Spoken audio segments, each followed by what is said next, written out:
Hi guys, myself Seema Shaljanand. Thanks to come to my channel Sai Basics. In this video I will discuss about endomembrane system. बच्चों, इससे पहले हम हमारे syllabus का ये वाला पोर्शन डन हो चुका है ऑलरेडी। प्लाज्मा मेम्ब्रेन वाला सारा केमिकल स्ट्रक्चर, लिपिड्स, प्रोटीन्स, उसके बाद फिर सेल सेल इंटरेक्शन भी हो चुका है। सेल सेल इंटरेक्शन भी हो गया, सेल एडहेशन मॉलिक्यूल भी हो गया, सेलुलर जंक्शन भी हो गया। ये दोनों सेक्शन इस यूनिट के हो चुके हैं। आज हम इंडोमेम्ब्रेन सिस्टम इस वीडियो में एक्सप्लेन करने वाले हैं। कंप्लीट ओवरव्यू देखेंगे, उसके बाद फिर protein targeting, sorting, endocytosis and exocytosis आएगा।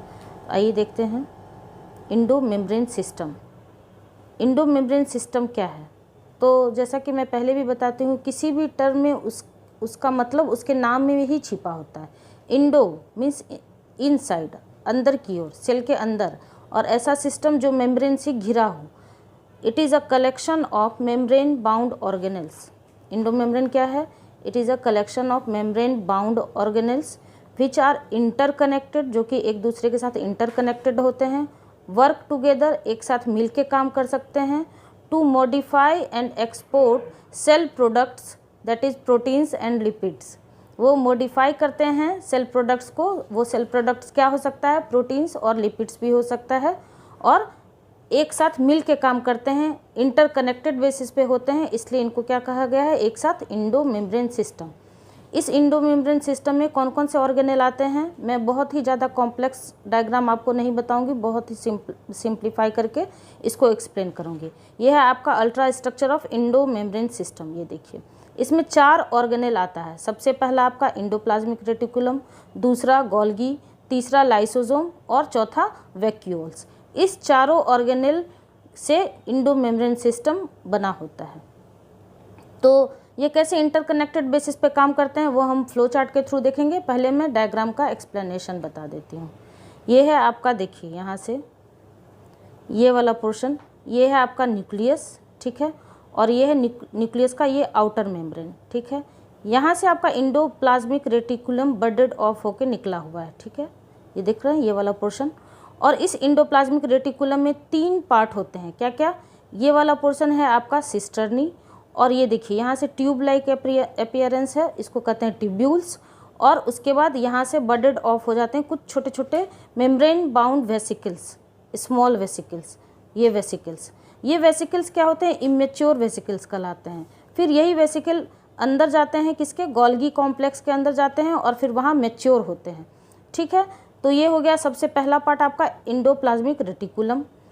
दूसरा पार्ट है आपका गोल्गी कॉम्प्लेक्स। यहाँ देखिए, यहाँ उस इंडोप्लाज्मिक रेटिकुलम से ही टुवार्ड्स फेस, यहाँ देखिए गोल्गी कॉम्प्लेक्स निकला हुआ है। 2 तरह का गोल्गी देखा गया है। कौन कौन सा? सिस गोल्गी एंड ट्रांस गोल्गी। क्यों कहते हैं सिस गोल्गी?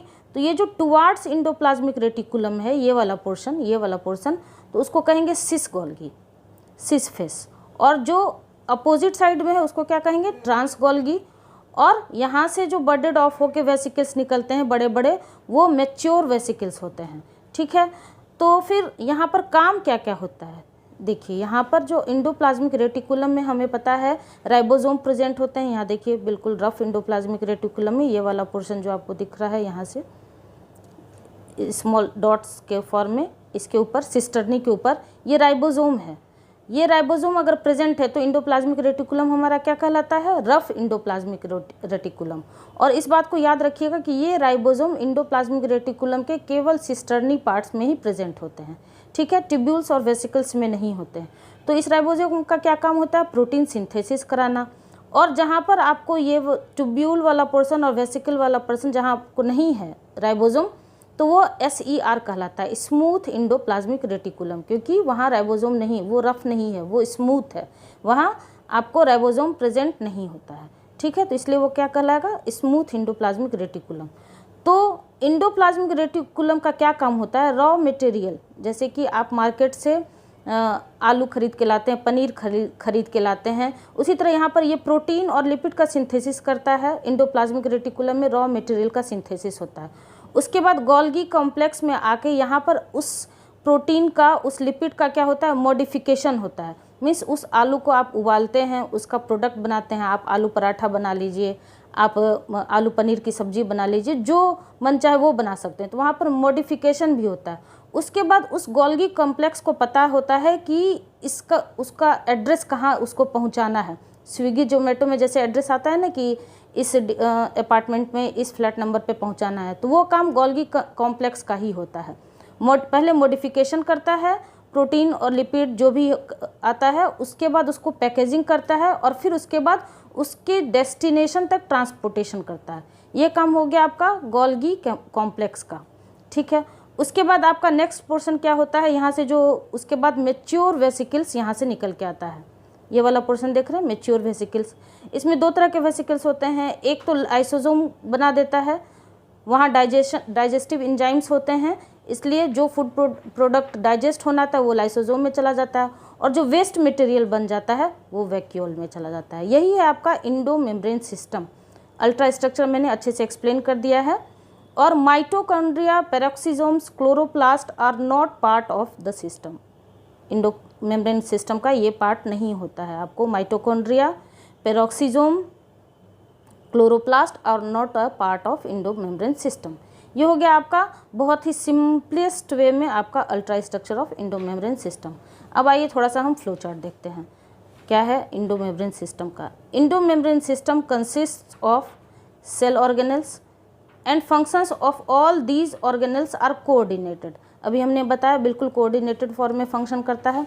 सबसे पहला ऑर्गेनल क्या आता है आपका, इंडोप्लाज्मिक रेटिकुलम, जिसका क्या काम है, प्रोटीन सिंथेसिस और लिपिड सिंथेसिस, जो मैंने आपको एनालॉजी के फॉर्म में बताया कि यहाँ पर रॉ मटेरियल आते हैं, ठीक है। दूसरा है गोल्गी कॉम्प्लेक्स। वहाँ क्या होता है, वहाँ होता है आपका processing, modification, packaging and transportation. Means वहाँ पर उस रॉ मटेरियल का प्रोसेसिंग हो जाएगा, मॉडिफिकेशन हो जाएगा और उसको पैक कर दिया जाएगा, और उस पैकेज्ड फूड को कहाँ पहुँचाना है उसका ट्रांसपोर्टेशन हो जाता है, कहाँ, गोल्गी कॉम्प्लेक्स में। उसके बाद तीसरा पार्ट आता है आपका लाइसोसोम, जो कि रिच होता है किसमें, हाइड्रोलिटिक एंजाइम में, ठीक है। इसके पास बहुत ज़्यादा हाइड्रोलिटिक एंजाइम होता है फॉर डाइजेशन ऑफ, अगर वो प्रोटीन है तो प्रोटीएज के थ्रू उसको डाइजेस्ट कर देगा, लिपिड है तो लाइपेज के थ्रू, कार्बोहाइड्रेट है तो ग्लाइकोसाइडेज के थ्रू। इस तरह से वो लाइसोसोम में डाइजेस्टिव एंजाइम प्रेजेंट होता है तो डाइजेशन का काम होता है। अब जो वेस्ट मटेरियल बन जाता है वो क्या होता है, वैक्यूल में वेस्ट प्रोडक्ट आपको एक्सक्रीशन के फॉर्म में वहाँ से या तो निकल जाता है सेल से बाहर एक्सोसाइटोसिस के थ्रू, या फिर डिस्ट्रॉय कर दिया जाता है। अगर सेल जो वेस्ट प्रोडक्ट है उसकी तो नीड होती नहीं है, तो इसलिए उसको सेल से बाहर निकलना जरूरी होता है, इसलिए उसको एक्सोसाइटोसिस कर दिया जाता है। वो हमारा एक अलग पोर्शन है, एक्सोसाइटोसिस एंड एंडोसाइटोसिस, तो वहाँ पर हम अच्छे से डील करेंगे। ये आपका पूरा हो गया overview of endomembrane system.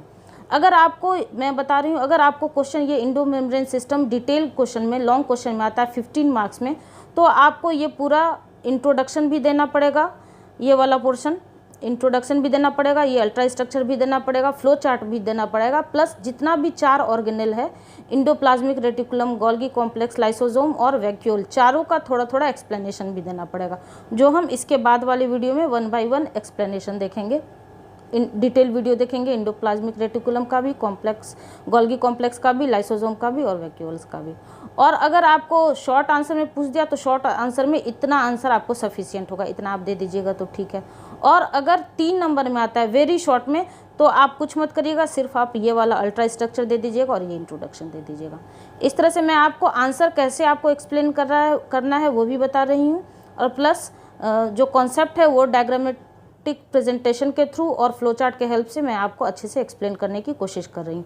इसके बाद मैं शॉर्ट्स में आपका अल्ट्रा स्ट्रक्चर भी बता दूंगी और फ्लो चार्ट भी एक्सप्लेन कर दूंगी, ताकि आपको रिवीजन के टाइम में हेल्प हो जाए। लेकिन बच्चों, मेरी एक रिक्वेस्ट है कि सबसे पहले आप लॉन्ग वीडियो देखिए, ताकि आपका कॉन्सेप्ट अच्छे से क्लियर हो जाए, और रिवीजन के टाइम में आप 1-1 मिनट का शॉर्ट देख के आराम से आप रिवाइज कर सकते हैं, ठीक है। अगर आपको मेरा ये एक्सप्लेनेशन पसंद आता हो तो please like, share and subscribe जरूर कर दीजिएगा, और कुछ भी सजेशन देना हो तो कमेंट सेक्शन में ज़रूर बता दीजिएगा।